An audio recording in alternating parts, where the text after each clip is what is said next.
آپ سب دوستوں کو خوش آمدید۔ آج ہم اپنے ویورز کو بتائیں گے کہ سال 2024 میں پاکستانی فلموں کا کیا سال رہا اور کیا حال رہا۔ تو رواں برس بھی کوئی فلم کامیابی حاصل نہیں کر سکی، یہ ہے اس کی ہیڈ لائن۔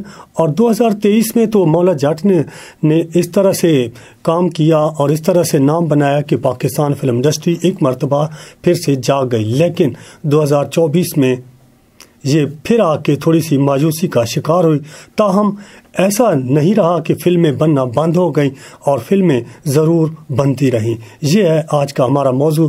تو اس سال ریلیز ہونے والی فلموں کا احوال اس طرح سے ہے، لیکن اس سے پہلے کہ ہم آگے بڑھیں، آپ سے گزارش ہے کہ ہمارے یوٹیوب چینل گڈ لائف کو آپ سبسکرائب کر دیجئے، شیئر اور لائک بھی کر دیجئے، اور ساتھ ہی بیل آئیکن کا بٹن بھی دبا دیں تاکہ ہر نئے آنے والی ویڈیو آپ تک بر وقت پہنچ سکے۔ آپ کا شکریہ، آپ کی بڑی مہربانی۔ تو 2024 میں جن فلموں نے کامیابی حاصل کی اور مقبول سے مقبول تر ہونے کی جستجو میں لگی رہی، تو ان میں سب سے پہلے عمر و عیار کا ذکر کرتے ہیں۔ عمر و عیار ایک سحر انگیز کردار تھا جس کا نام ہی تخلیقاتی دنیا میں لے جاتا ہے، جہاں جادوگر جنوں پریوں کے ساتھ چالاکی و عیاری کا شہنشاہ اپنی کمالاتی زنبیل کے ساتھ موجود ہوتا ہے۔ اس فلم میں عمر و عیار کا کوئی نشان تو نہیں ملا، تاہم فلم میں عثمان مختار، فرحان طاہر، صنم سعید، علی کاظمی اور حمزہ علی عباسی نے مرکزی اور بہترین کردار نبھائے۔ اس فلم نے 13 کروڑ روپے کی آمدنی حاصل کی۔ اس فلم کے بعد دغاباز دل کا ہم ذکر کریں گے۔ یہ فلم ہارر اور کامیڈی کا مکسچر تھی۔ مرکزی کردار اس میں نمایاں کردار ادا کیا تھا مہوش حجات نے۔ فلم میں دکھایا گیا کہ مہوش حجات پر جنات ہوتے ہیں، اور جب علاج کروانے کی کوشش کی جاتی ہے تو گھر والے کہتے ہیں کہ اس کی شادی کر دیتے ہیں۔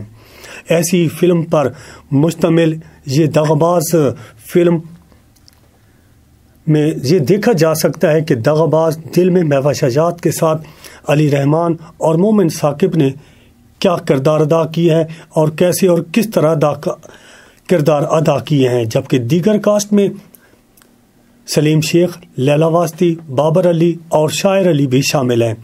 اس فلم نے باکس آفس پر 12 کروڑ روپے سے زائد کی رقم کمائی۔ ان فلموں کے بعد مستانی فلم کا ذکر کیا جاتا ہے، جہاں پر عثمان رضوی کی ڈائریکشن میں اس فلم نے بہت اچھی کارکردگی دکھائی، تاہم اس میں مرکزی کردار جو نبھایا وہ آمنہ الیاس اور عفان حیدر نے نبھایا۔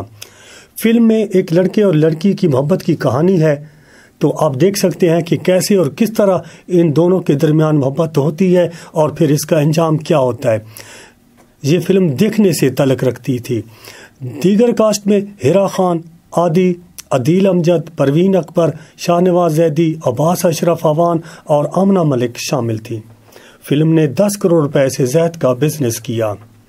نابالغ افراد، یہ فلم ہے جس کا ذکر ہم کرتے ہیں تو یہ 2 نوعمر لڑکوں کی کہانی ہے۔ جی ہاں، ان کا تعلق 90 کی دہائی سے ہے اور فلم اسی زمانے کو پیش کرتی ہے۔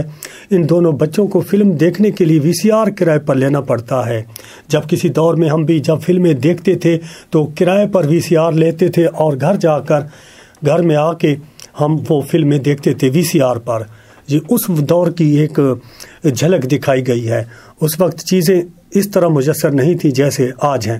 ان کی معصومیت آج کے دور کے بچوں سے 10 گنا زیادہ ہے، تاہم یہ فلم کوئی اثر تو نہ دکھا سکی، تاہم بجٹ دینے میں اس فلم نے بہت اہم کردار ادا کیا۔ اس فلم نے 6 کروڑ روپے کا بزنس کیا، اور اس میں جو اداکاری کی تھی وہ سمر جعفری اور عاشر وجاہت نے کی تھی۔ یہ بھی فلم دیکھنے سے تعلق رکھتی ہے۔ ٹیکسالی گیٹ، اس فلم کا چرچا سوشل میڈیا پر تو بہت زیادہ رہا، اور ایک کرائم تھرلر مووی ہے جس کی ڈائریکشن ابو علیہ نے دی ہے۔ فلم کے مرکزی کرداروں میں یاسر حسین، عائشہ عمر، مہربانو اور نیر اعجاز شامل ہیں۔ یہ بھی فلم بہت اچھی ہے، اور اس میں دکھایا گیا ہے کہ ناانصافی کے شکار لوگ اپنے حق کے لیے کیسے اٹھتے ہیں اور کس طرح کامیاب ہوتے ہیں اور کیسے آواز اٹھاتے ہیں۔ ابھی